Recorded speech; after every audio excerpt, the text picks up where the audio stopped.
Well, we had some very early morning, few little passing showers, but we have the risk of storms the next couple of days. We'll talk more forecast in a moment, but first let's go to the Highland Games from Saturday and a familiar face.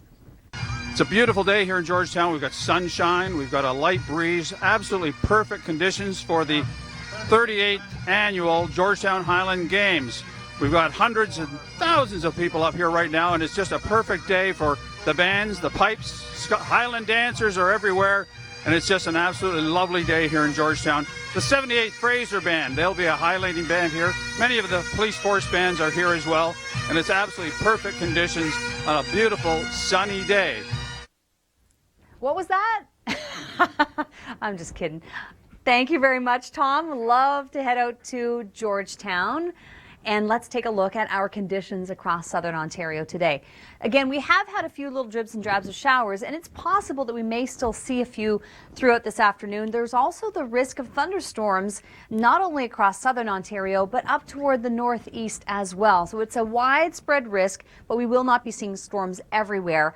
Thankfully, though, we did see at least a little bit of a reprieve after all that rain. Montreal started the weekend off with rainfall, and I know some people internally here at the Weather Network were in Montreal saying, when's that rain going to end? Well, it did end on Sunday. Then we had that front moving through, high pressure builds in. Then we are going to be seeing, again, another low coming in with the potential of, again, more storms and some showers with that. So let's take a look at now we're heading into the high pressure. Midweek, this high pressure ridge comes in. It keeps a lot of that precipitation at bay and stateside, although it might just creep into the extreme southwest, but largely high pressure dominating.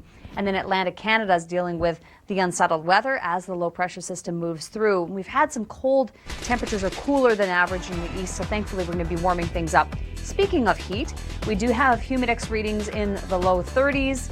That's going to be the case for Tuesday through Wednesday. And then Toronto, Thursday and Friday, this is going to feel much more comfortable as the temperatures then will feel like the mid-20s. So really very similar to what we just experienced this past weekend with Father's Day. What a great weather day we had yesterday. Then we start to bring the temperatures up once again. Monday next week this time we may be talking about rain. Thank you very much, Kim. Let's get into our forecast. We have potential for thunderstorms, and it's not just the GTA, a large swath of southern Ontario, but let's take a look at the next 12 hours for Toronto. This afternoon, 24, but it will feel like 30, so it's one of those humid, muggy days, so much so that by morning we may have some fog in some areas, and then we have another warm day ahead of us tomorrow.